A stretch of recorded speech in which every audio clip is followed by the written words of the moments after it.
Hello बच्चों, आप सभी का स्वागत है आपकी अपनी ई पाठशाला में। तो आज हम करने वाले हैं क्लास 10th का सैम्पल पेपर डिस्कशन। तो आज हम देखेंगे सैम्पल पेपर सेकंड, आपके जो एग्जाम आने वाले हैं सेकंड टर्म के, उसके लिए सैम्पल पेपर सॉल्व करने जा रहे हैं आज हम। जो आपका एग्जाम होगा ये कितने मार्क्स का होगा? मैक्सिमम मार्क्स होंगे इसके 40, और इसमें ये आपको 2 घंटे आपको अलाउड किए जाएंगे इस क्वेश्चन पेपर को सॉल्व करने के लिए। तो इसमें कितने क्वेश्चन आएंगे आपके लिए? इसमें 14 क्वेश्चन कंसिस्ट होंगे, और वो क्या होंगे? 3 सेक्शन में होंगे, यानी A, B, C। और जो सेक्शन ए के क्वेश्चन होंगे उसमें क्या होंगे? 6 क्वेश्चन कंसिस्ट किए जाएंगे 2 मार्क्स के लिए, यानी कि उसमें आपको सेक्शन ए के अंदर 6 क्वेश्चन मिलेंगे, और वो हर एक क्वेश्चन कितने नंबर का होगा? 2 नंबर का। और जो सेक्शन बी होगा आपका, उसके अंदर 4 क्वेश्चन कंसिस्ट किए जाएंगे, वो कितने नंबर के होंगे? 3 मार्क्स के, यानी कि जो 4 क्वेश्चन होंगे सेक्शन बी के अंदर वो 3-3 नंबर आपको दे के जाएंगे। और सेक्शन सी जो हमारा लास्ट सेक्शन होगा इस क्वेश्चन पेपर का, उसमें कितने क्वेश्चन होंगे? 4 क्वेश्चन होंगे, वो थोड़े से लॉन्ग क्वेश्चन होंगे, वो कितने नंबर दे के जाएंगे आपको? 4 नंबर, यानी कि एक क्वेश्चन आपको 4 नंबर दे के जाएगा। तो आपको सारे क्वेश्चन अटेम्प्ट करने हैं अच्छे से। तो आज हम शुरू करते हैं। तो क्वेश्चन नंबर फर्स्ट देखते हैं। तो क्वेश्चन नंबर फर्स्ट क्या कह रहा है? Find the root of the quadratic equation. एक ये जो हमने क्वाड्रेटिक चैप्टर पहले पढ़ा था उसमें से ही पहला क्वेश्चन आ गया, ये आपको 2 नंबर दे के जाएगा। तो क्वाड्रेटिक इक्वेशन है, हमको क्या करने? इसके रूट फाइंड करने। तो रूट कैसे फाइंड करने हैं क्वाड्रेटिक इक्वेशन के, देख लेते हैं एक बार। तो हमारे पास क्वाड्रेटिक इक्वेशन क्या है? 3x का स्क्वायर माइनस में 7x माइनस में 6 इक्वल टू 0। ये क्या है? हमारे पास एक क्वाड्रेटिक इक्वेशन है, हमको इसके रूट फाइंड करने हैं। तो इसका सॉल्यूशन करते हैं। ये हमारे पास क्या है? क्वाड्रेटिक इक्वेशन है -7x माइनस 6 इक्वल टू 0। ये क्वाड्रेटिक इक्वेशन हो गई। अब हमको इसके रूट फाइंड करने हैं। क्वाड्रेटिक इक्वेशन के रूट कैसे कैसे फाइंड कर सकते हैं? एक तो हम पे सिंपल तरीका होता है फैक्टर बना देने का, उससे भी कर सकते हैं। एक होता है हम पे क्वाड्रेटिक फॉर्मूला, और क्या होता है एक हम पे क्वाड्रेटिक फॉर्मूला क्या होता है हम पे? -b plus minus under root b का स्क्वायर माइनस 4ac अपॉन में 2a। हम इससे भी क्या कर सकते हैं? रूट फाइंड कर सकते हैं, है ना। एक होता है कंप्लीटिंग द स्क्वायर मेथड, हम उससे भी रूट फाइंड करते हैं। तो इसमें तो कुछ बोला नहीं गया कि हमको क्वाड्रेटिक फॉर्मूले से करना है या कंप्लीटिंग द स्क्वायर मेथड से करना है। तो हम इस क्वेश्चन को कैसे करेंगे? सिर्फ सिंपल तरीके से फैक्टर बना के कर देंगे। तो सॉल्व करते हैं। तो हमको क्या करना होता है? इस वाले को इससे मल्टीप्लाई करना होता है। सबसे पहले कितना आता है? 6 या 18, यानी कि हमको कोई 2 ऐसे नंबर चाहिए जिनको मल्टीप्लाई करने पर कितना आ जाए? 18 आ जाए, और उनको प्लस या माइनस करें तो कितना आ जाए? माइनस का 7। तो नंबर कौन सा मिला हमको? 9 2 18 होता है ना। तो 3x का स्क्वायर माइनस में 9x प्लस में 2x माइनस में 6 इक्वल टू में 0। और यहाँ पर माइनस का 9x क्यों लिया है मैंने? क्योंकि यहाँ पे मेरे को क्या चाहिए? यहाँ पे मेरे को माइनस का 7 चाहिए, यानी कि मेरे को जो बड़ा नंबर है उसके आगे माइनस का निशान चाहिए। इस वजह से मैंने क्या करा? -9 ले लिया यहाँ पे, क्योंकि -9 और प्लस में 2 कितना आता है? -7 आता है ना। तो अब हमको क्या करना है? इनके पेयर बना देते हैं। इनके पेयर बना देते हैं। इसमें 3 बाहर आ जाएगा और x बाहर आ जाएगा। अंदर क्या बचेगा? x माइनस में 3 बचेगा। यहाँ पे क्या बचेगा? प्लस का 2 बाहर ले लिया, अंदर बचेगा x माइनस में 3 इक्वल टू में 0। तो यहाँ क्या आ जाएगा? 3x प्लस में 2, और आ जाएगा x माइनस 3। 0 के इक्वल रख देते हैं। 3x प्लस में 2 इक्वल टू 0। तो कितनी आ जाएगी वैल्यू? 3x minus 2। x की वैल्यू आ जाएगी एक -2 अपॉन 3, और एक x की वैल्यू आ जाएगी यहाँ पे 3। ये रूट फाइंड करने थे, आसानी के साथ रूट फाइंड कर दिए, क्योंकि चैप्टर हमने करा हुआ है क्वाड्रेटिक इक्वेशन अच्छे से, तो हमको पता था कि कैसे इसके रूट फाइंड करने। इतने से ही करना था इस क्वेश्चन के अंदर। अब चलते हैं अपने नेक्स्ट क्वेश्चन पे। तो इसको कर देता हूँ मैं यहाँ से इरेज, और हम चलते हैं अपने नेक्स्ट क्वेश्चन पे। तो इसी में ही और पार्ट में क्या है, अगर आपको ये क्वेश्चन नहीं आता ऊपर वाला तो आप ये वाला भी अटेम्प्ट कर सकते हैं। इसमें क्या बोल रहा है? Find the value of k। k की वैल्यू फाइंड करनी है। k अगर मेरे को एक क्वाड्रेटिक इक्वेशन यहाँ पे दे रखी है 3x का स्क्वायर प्लस में kx प्लस में 3 इक्वल टू में 0, ये मेरे को एक क्वाड्रेटिक इक्वेशन दे रखी है। और मेरे को यहाँ पे एक सिचुएशन बता रखी है कि जो डिस्क्रिमिनेंट की वैल्यू है वो क्या है? 0 के इक्वल है।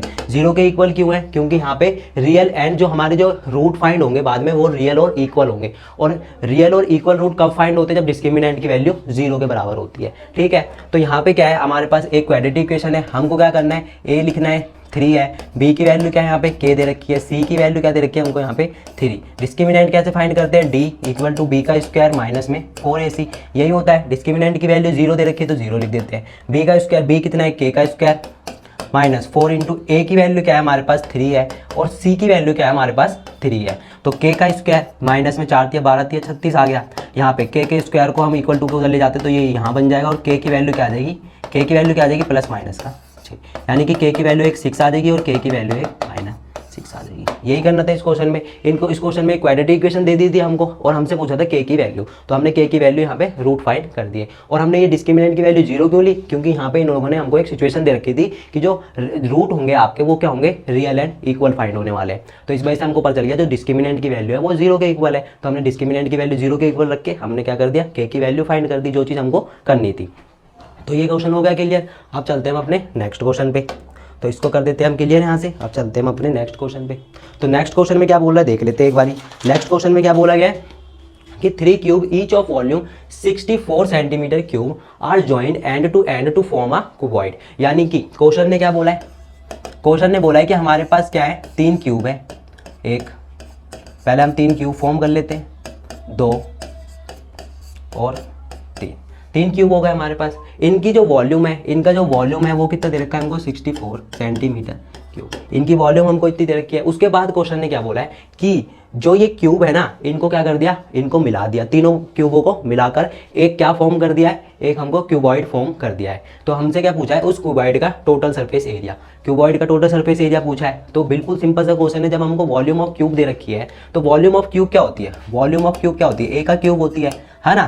तो वॉल्यूम कितनी दे रखी है, 64 दे रखी है, ए का क्यूब। तो ए की वैल्यू यहाँ से फाइंड हो जाएगी कितनी, ए की वैल्यू यहाँ से 4 फाइंड हो जाएगी, है ना।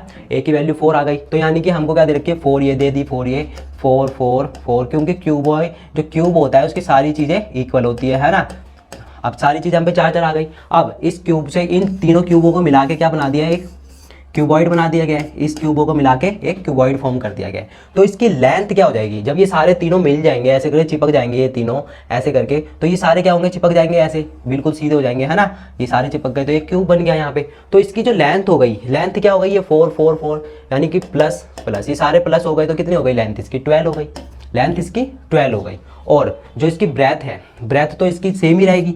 जब हम इसको क्यूब को इसमें ज्वाइन करेंगे क्यूबॉइड बनाने के लिए, ये तो है नहीं, इसकी लंबाई बढ़ सकती है लेकिन इसकी चौड़ाई तो बढ़ेगी नहीं, जितनी चौड़ाई है वो तो रहेगी उतनी, है ना। तो इसकी ब्रेथ तो 4 ही रहेगी और इसकी हाइट भी उतनी रहेगी, तो हाइट भी इसकी हम 4 रहेगी। यानी कि हमारे पास अब क्यूबॉइड का क्या चीज़ है, लेंथ है हमारे पास 12, ब्रेथ है हमारे पास 4 और हाइट भी है हमारे पास 4। तो टोटल सरफेस एरिया निकालना है क्यूबॉइड का, टोटल सरफेस एरिया निकालना है किसका, क्यूबॉइड का। क्यूबॉइड का टोटल सरफेस एरिया क्या होता है, 2LB प्लस में BH प्लस में HL, यही होता है। अब हमको क्या करना है, बस इसकी जगह वैल्यू पुट कर दी। तो LB कितना है, LB कितना है, 12 चौक 48, प्लस में BH कितना है, BH कितना है, 16 है, प्लस HL कितना है, HL कितना है, 48 है। प्लस कर दो जल्दी से, 48 48 96, 96 में 16 जो 6 12 का 2 8 9 10 11, ठीक है, 112 आ गया। ये कितना आ गया, 224 सेंटीमीटर क्यूब। यही करना था इस क्वेश्चन में, बिल्कुल सिंपल सा क्वेश्चन था। 3 क्यूब दे रखे थे, हमने क्या करा, वॉल्यूम हमको दे रखी थी, हमने क्या कर दिया, ए की वैल्यू फाइंड कर दी। जैसी ए की वैल्यू फाइंड मिली हमको, वैसे हमको सब चीज़ पता चल गई कि क्यूबॉइड जो हुआ है उसकी लेंथ 12 है, ब्रेथ 4 है और उसकी हाइट भी 4 है। तो हमने क्या करा, टोटल सरफेस एरिया का फॉर्मूला लगाया और इसको सॉल्व कर दिया। कोई दिक्कत नहीं होनी चाहिए इस क्वेश्चन में, बिल्कुल इजी सा क्वेश्चन था। अब इसको करते हैं हम यहाँ से इरेज और चलते हैं हम अपने नेक्स्ट क्वेश्चन पे। तो नेक्स्ट क्वेश्चन क्या बोल रहे हैं देख लेते हैं। An inter-house cricket match was organized by a school. Distribution of runs made by the student is given below. यानी कि कोई कहीं पे मैच हो रहा था स्कूल के अंदर, ऑर्गेनाइज किया गया था। उसमें क्या है, ये रन्स स्कोर करे गए थे 0 से 20, 20 से 40, ये कुछ क्लास इंटरवल मान लेते हैं हम, है ना। और ये नंबर ऑफ स्टूडेंट, ये इतने नंबर, यानी कि 0 से 20 कितने बंदों ने बनाए थे, 4 बंदों ने बनाए थे, 20 से 40 6 बंदों ने, ऐसे कुछ दे रखा है ना। हमको क्या फाइंड करना है, find the median of the score, इसका मीडियन फाइंड करना है। सबसे पहले हमको क्या होना चाहिए, मीडियन का फॉर्मूला पता होना चाहिए। तो मीडियन का फॉर्मूला लिख देते हैं सबसे पहले हम यहाँ पे। तो मीडियन का फॉर्मूला क्या होता है, L प्लस में N/2 माइनस CF अपॉन में F इंटू में H, यही होता है। L क्या होता है, लोअर क्लास होती है, N/2 हमको नंबर ऑफ स्टूडेंट से फाइंड करते हैं, CF क्या होती है, कम्यूटेटिव फ्रिक्वेंसी होती है, F को क्या कहते हैं, फ्रिक्वेंसी कहते हैं, और H क्या होता है, डिफरेंस होता है। तो सबसे पहले इस क्वेश्चन में कुछ भी नहीं करना होता, इसको हमको क्या लिखना है, 0 से 20, 20 से 40, 40 से 60, 60 से 80, 80 से 100, ये लिख दिया। अब हमको नंबर ऑफ स्टूडेंट लिख दें, नंबर ऑफ स्टूडेंट 4 6 5 3 4। अब हमको CF फाइंड करना आता है, कम्यूटेटिव फ्रिक्वेंसी। कम्यूटेटिव फ्रिक्वेंसी कैसे फाइंड करते हैं, F कैसे फाइंड करते हैं, ये तो सेम का सेम निकल जाएगा। अब इसको इसके अंदर प्लस कर दो, कितना आ गया, 10 आ गया, इसको इसमें प्लस कर दो, कितना आ गया, 15, इसको इसमें प्लस कर दो, कितना आ गया, 18, इसको इसमें प्लस कर दो, ये आ गया 22। इसमें कोई दिक्कत, कम्यूटेटिव फ्रिक्वेंसी निकालने में कोई दिक्कत नहीं होनी चाहिए। अब क्या करना है हमको, अब हमको n/2 नंबर ऑफ स्टूडेंट कितने हैं गिन लेते हैं। n/2 ये क्या है हमारे पास n है, तो हम इसको क्या करते हैं ऐड कर देते हैं। 6 4 10 5 15 16 17 18 4 22, n की वैल्यू कितनी आ गई 22 आ गई। सबसे पहले मीडियन के अंदर हमको n की वैल्यू फाइंड करनी है। n की वैल्यू कितनी आ गई 22, n/2 कितना हो गया 22/2, 2 1 n/2 की वैल्यू मिल गई हमको 11। ठीक है, ये चीज़ रख दी हमने साइड में उठाकर। अब हमको क्या करना है, ये 11 आया है, n/2 की वैल्यू कितनी आई है 11 आई है। 11 से बड़ा, जस्ट बड़ा, ये नहीं कि मतलब 11 से बड़े नंबर, ये नहीं, सिर्फ 11 से बड़ा, चाहे वो 12 हो 13 हो 14 हो, कोई भी ऐसा नंबर हो जो 11 से बड़ा हो, उसको क्या करना है हमको CF के अंदर ढूंढना है। तो CF के अंदर 11 से बड़ा कौन सा नंबर है इस समय 15 है, तो 15 को कुछ भी नहीं करना है, यहाँ पे क्या कर देना है गोला मार देना है। ठीक है, इतना काम हो गया। अब हमको क्या करना है, ये तो हमारे पास क्या आ गया f आ गया, और ये इसके ऊपर वाला, जस्ट ऊपर वाला क्या हो जाएगा CF हो जाएगा हमारा इस फॉर्मूले के लिए। ठीक है, f भी मिल गया, CF भी मिल गया। L की वैल्यू क्या होगी, L की वैल्यू इन दोनों में सबसे छोटा कौन सा है 40 है, तो ये क्या हो गई L की वैल्यू हो गई। L की वैल्यू कितनी आ गई 40 आ गई। डिफरेंस, और यहाँ पे H क्या है, H जो होता है इन दोनों के बीच का डिफरेंस होता है। इन दोनों के बीच में कितना डिफरेंस है, इन दोनों के बीच में कितने का डिफरेंस है 20 का डिफरेंस है। सारी चीज़ मिल चुकी है, फॉर्मूले के अंदर पुट कर देते हैं। L की वैल्यू क्या है हमारे पास, L की वैल्यू है हमारे पास 40, प्लस में नंबर ऑफ n/2 की वैल्यू क्या है हमारे पास 11, माइनस CF की वैल्यू क्या है हमारे पास 10 है, CF की वैल्यू 10 है हमारे पास, और F क्या है हमारे पास 5, F5 लिख देते हैं यहाँ पे, इनटू में H की वैल्यू क्या है, दोनों के बीच का डिफरेंस कितना है हमारे पास 20 का है। इतने में कोई दिक्कत नहीं होनी चाहिए। 40 प्लस में 5 1 5 5 चौक 20, 11 में से 10 जाएंगे, 1 आएगा, इंटू में 4, ये क्या आएगा 40 प्लस में 4 इक्वल टू में 44।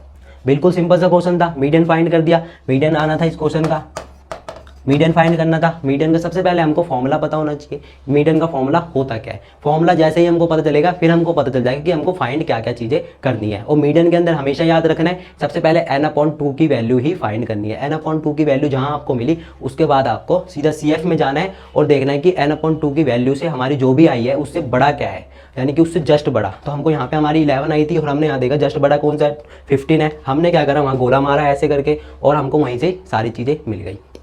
बिल्कुल सिंपल सा क्वेश्चन था, बस थोड़ी सी ट्रिकें याद रखनी है, और फॉर्मूला तो बहुत ज़्यादा मोस्ट इंपॉर्टेंट है याद रखने के लिए। अब चलते हैं हम अपने नेक्स्ट क्वेश्चन पे, इसको मैं कर देता हूँ यहाँ से इरेज। इसमें क्या करना है, find the common difference of the AP। हमारे पास क्या है, एक क्वेश्चन है, हमारे पास AP है, क्या दे रखी है 4 9 14, ये हमारे पास एक AP दे रखी है। हमको क्या करना है, कॉमन डिफरेंस फाइंड करना है। सबसे पहली लाइन में बोला था कॉमन डिफरेंस फाइंड करना है। कॉमन डिफरेंस क्या होता है, A2 माइनस में A1, A2 कितना है 9 माइनस A1 कितना है 4 इक्वल टू में 5।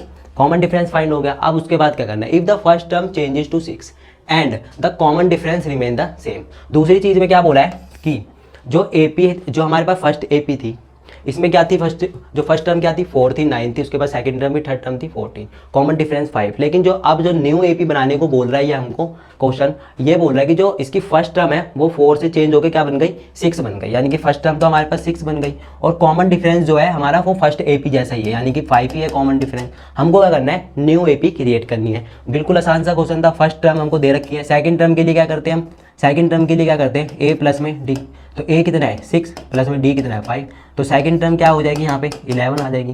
थर्ड टर्म के लिए क्या करते हैं, थर्ड टर्म के लिए A प्लस में 2D, A क्या है हमारे पास 6 है, प्लस में 2 5, ये क्या आ जाएगा 16। ऐसे क्या करने A1 A2 A3, यानी कि मिल गई हमको 6 के बाद 11 11 के बाद 16। ऐसे ही क्या हो गई, ये न्यू AP हमने क्रिएट कर दी। जो इन्होंने बोला था न्यू AP क्रिएट करनी है, वो न्यू AP हमने आसानी से क्रिएट कर दी। तो इस क्वेश्चन में भी कुछ भी नहीं था, बिल्कुल इजी सा क्वेश्चन था। अब चलते हैं हम अपने नेक्स्ट क्वेश्चन पे। तो नेक्स्ट क्वेश्चन क्या बोल रहा है, इसको करते हैं सबसे पहले यहाँ से इरेज। तो नेक्स्ट क्वेश्चन फिर से आ गया है हमारा फ्रीक्वेंसी डिस्ट्रीब्यूशन का। तो इसमें क्या करना है हमको, सबसे पहले इसमें भी बिल्कुल सिंपल सा क्वेश्चन है। इसमें क्या करना है, find the value of x। यहाँ पे कहीं पे x होगा फ्रीक्वेंसी के अंदर, हमको इस x की वैल्यू को फाइंड करना है। और हमको क्या दे रखा है, मोड दे रखा है। बिल्कुल आसान सा क्वेश्चन है। मोड के अंदर जो बिल्कुल इजी बन जाता है मीडियन और मीन के कंपेयर में। तो मोड का फॉर्मूला क्या होता है, सबसे पहले मैंने एक चीज़ बताई थी, ये वाले क्वेश्चन करने से पहले सबसे पहले हमको फॉर्मूले पता होने चाहिए। तो फॉर्मूला क्या होता है मोड का, L प्लस में F1 माइनस में F0 अपॉन में 2F1 माइनस में F0 माइनस में F2 इनटू में H। ठीक है, यही होता है मोड का फॉर्मूला। अब हमारे पास मोड दे रखा है, मोड कितना दे रखा है हमको 38 दे रखा है ना। मोड तो हमको 38 दे दिया। अब हमको क्या करना है F1 F0 F1 F0 F0 और H फाइंड करना है। कुछ भी नहीं करना, बिल्कुल सिंपल सा क्वेश्चन है, मोड के अंदर बिल्कुल सिंपल सा क्वेश्चन बन जाता है। हमको क्या करना है, इसको इस तरह से लिख लेते हैं हम, 0 से 10, 10 से 20, 20 से 30, 30 से 40, 40 से 50 और 50 से 60, 60 से 70, ये करना है। ठीक है, फ्रीक्वेंसी लिख लेते हैं कितनी है, 7 है, 9 है, 12 है, 16 है, x है, 6 है और फिर 11 है। कुछ भी नहीं करना है इसके अंदर, मोड के अंदर बिल्कुल सिंपल सा क्वेश्चन होता है। हमको क्या करना है, फ्रीक्वेंसी में सबसे बड़ी फ्रीक्वेंसी हमको देख लेनी है। फ्रीक्वेंसी के अंदर सबसे बड़ी फ्रीक्वेंसी कौन सी है, सब में बड़ी 16 है, इसको कर देना है गोला। ठीक है, इस 16 पे कर देना है गोला। उसके बाद हमको क्या करना है, इस 16 के ऊपर, यानी कि ये तो हमारा क्या हो गया, F1 हो गया, ये तो हमारा क्या हो गया, F1 हो गया। उसके बाद इससे ऊपर क्या होगा, F0 होगा, F0 और नीचे वाला क्या होगा, F2। ठीक है, और L क्या बताया था मैंने, लोअर टर्म, तो L इसमें क्या है 30 है, और H क्या बताया था, इन दोनों के बीच का डिफरेंस, तो H क्या है यहाँ पे 10 है। सारी चीज़ मिल गई, जल्दी से फॉर्मूले में पुट कर दो। मोड कितना दे रखा है, मोड हमको यहाँ पे 38 पहले से गिवन है, तो मोड की जगह 38 इक्वल टू में L की वैल्यू क्या है मेरे पास, L की वैल्यू 30 है, प्लस में F1 क्या है मेरे पास 16, F0 क्या है मेरे पास 12 अपॉन में 2, F1 क्या है 16 माइनस F0 क्या है मेरे पास, F0 मेरे पास 12 है, माइनस F2 क्या है मेरे पास x, इनटू में H क्या है मेरे पास, दोनों के बीच का डिफरेंस यानी कि 10 का। बिल्कुल सिंपल सा क्वेश्चन होता है। ये 30 क्या है, इधर की तरफ जब राइट साइड में इक्वल टू के तो पॉजिटिव का है, लेफ्ट साइड में लाके इसको नेगेटिव का कर देते तो कितना आ जाएगा, 38 में से 30 जाएंगे तो 8 बचेगा, इक्वल टू में 16 में से 12 जाएंगे तो 4 बचेगा, 16 दूनी 32 हो जाएगा, 32 माइनस 12 माइनस x इनटू में 10। कोई दिक्कत नहीं होगी अभी तक। अब बिल्कुल इजी सा क्वेश्चन बन जाता है हमारे लिए। ये क्या हो गया यहाँ पे 8 इक्वल टू में 4, 32 में से 12 जाएंगे तो 20 बचेगा, 20 माइनस एक्स इंटू में h। इसको इससे मल्टीप्लाई कर दो, इसको इससे मल्टीप्लाई कर दो, कितना आ जाएगा 8 0 0 8 दूनी 16 माइनस में 8x इक्वल टू में 10 चौक 40। यहाँ पे क्या करना है, x की वैल्यू फाइंड करनी है। ये 40 क्या है, इक्वल टू के बाहर है तो पॉजिटिव का इक्वल टू के अंदर ले आओ, नेगेटिव का बन जाएगा। तो यहाँ क्या आ जाएगा 160, यहाँ पे क्या बच जाएगा 8x इक्वल टू में 160 120 बच जाएगा यहाँ पे। ठीक है, तो x की वैल्यू क्या आ जाएगी 120 अपॉन में 8, 4 दूनी 8, 4 तिया 12 0, तो यहाँ पे x की वैल्यू क्या आ जाएगी 15। x की वैल्यू क्या आ जाएगी यहाँ पे 15 आ जाएगी। x की वैल्यू ही फाइंड करनी थी तो x की वैल्यू फाइंड करनी। बिल्कुल सिंपल सा क्वेश्चन हो जाता है। इन क्वेश्चनों में कुछ भी नहीं करना होता, बस हमको क्या होता है फॉर्मूला याद होना चाहिए कि मीडियन निकालना है तो मीडियन का फॉर्मूला, मोड निकालना है तो मोड का फॉर्मूला और मीन निकालना है तो मीन का फॉर्मूला। अगर हमको फॉर्मूला याद है तो हमको पता चल जाएगा कि हमको क्या क्या चीज़ें फाइंड करनी है। जैसे ही मैंने फॉर्मूला लिखा मेरे को पता चल गया कि मेरे को F1 चाहिए, F0 चाहिए, है ना, और L भी चाहिए, H भी चाहिए, तो मैंने आसानी से यहाँ पे ढूंढकर इसमें पुट कर दिया, तो मेरा क्या x की वैल्यू फाइंड हो गई। बिल्कुल इजी सा क्वेश्चन था, कोई दिक्कत नहीं होनी चाहिए इस क्वेश्चन में। आप चलते हैं हम अपने नेक्स्ट क्वेश्चन पे, इसको कर देते हैं इरेज यहाँ से। तो नेक्स्ट क्वेश्चन में क्या बोल रहे हैं, X Y and M N are the tangent drawn at the end point of the diameter D E of the circle with centre O, prove that X Y and M N are equal. बिल्कुल easy सा question है, देखने में ही पता चल रहा है कि हमने जब हमने सर्कल चैप्टर पढ़ा था तो हमको क्या, हमने एक थ्योरम देखी थी।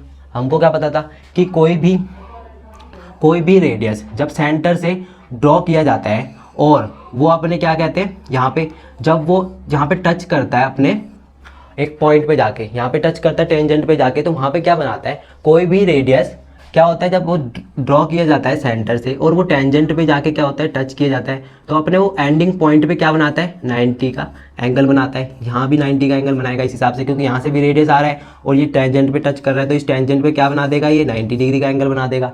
ये चीज़ हो गई क्लियर। यही चीज़ अगर हम क्या करें, इन दोनों एंगल को, इसको इसके इक्वल और इसको इसके इक्वल अगर हम प्रूव कर दें तो हम बता देंगे कि एक्स वाई और एम एन आर इक्वल। ठीक है, तो हमको पता क्या है वो लिख देते हैं पहले। तो इस क्वेश्चन में क्या करना है, सबसे पहले सॉल्यूशन लिख देते हैं। वी नो दैट, हमको पता है और हमको एग्जामिनर को भी बताना है, इस वजह से हमको यहाँ पे लिखना होगा कि हमको क्या चीज़ पता है। हमको पता है कि any radius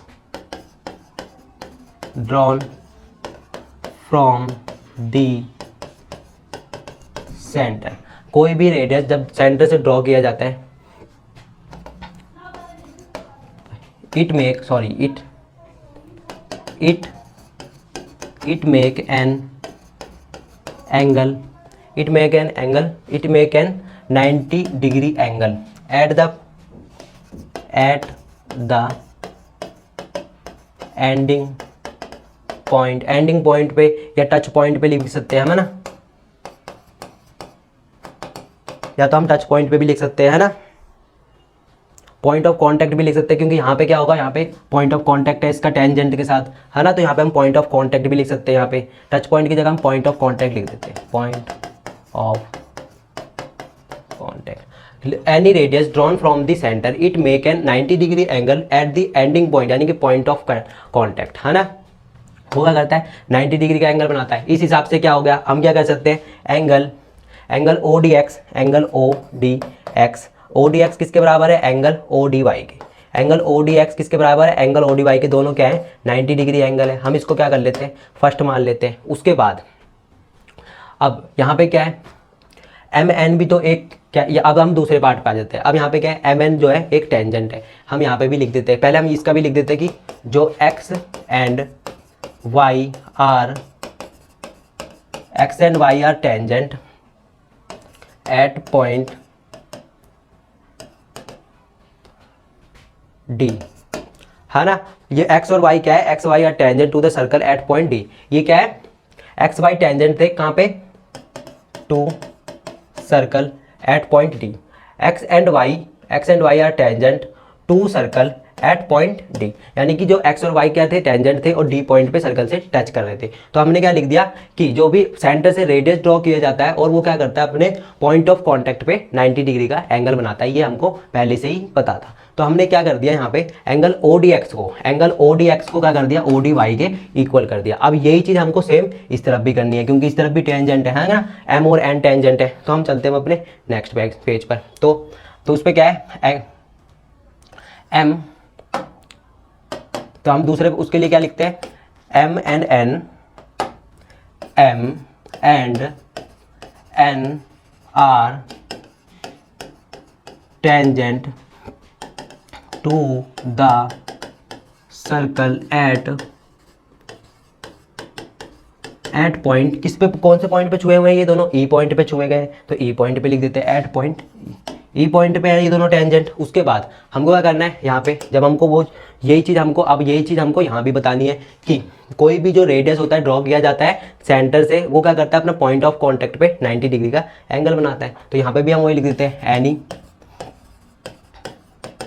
any radius drawn from the centre it makes an 90 degree angle at the point of contact, यानी पॉइंट ऑफ कांटेक्ट पे 90 डिग्री का एंगल बनाता है। ये चीज़ हमको पहले से ही बता दी। तो क्या होगा, एंगल ओ ई एम किसके बराबर होगा, एंगल ओ ई एन के। तो यहाँ पे हम लिख देते हैं एंगल ओ ई एम बराबर होगा एंगल ओ ई एन के। क्यों होगा, 90 डिग्री होगा।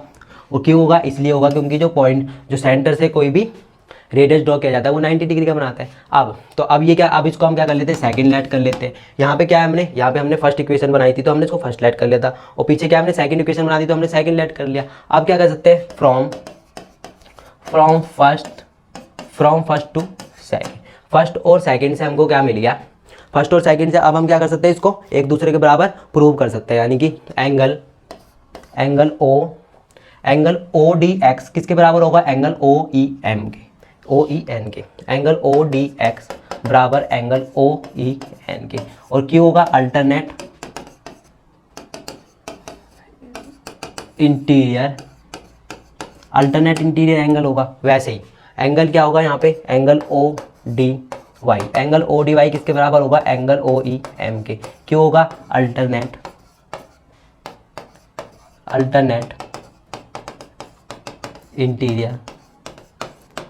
इंटीरियर की वजह से होगा। ठीक है, तो हम ऐसे इससे क्या कह सकते हैं,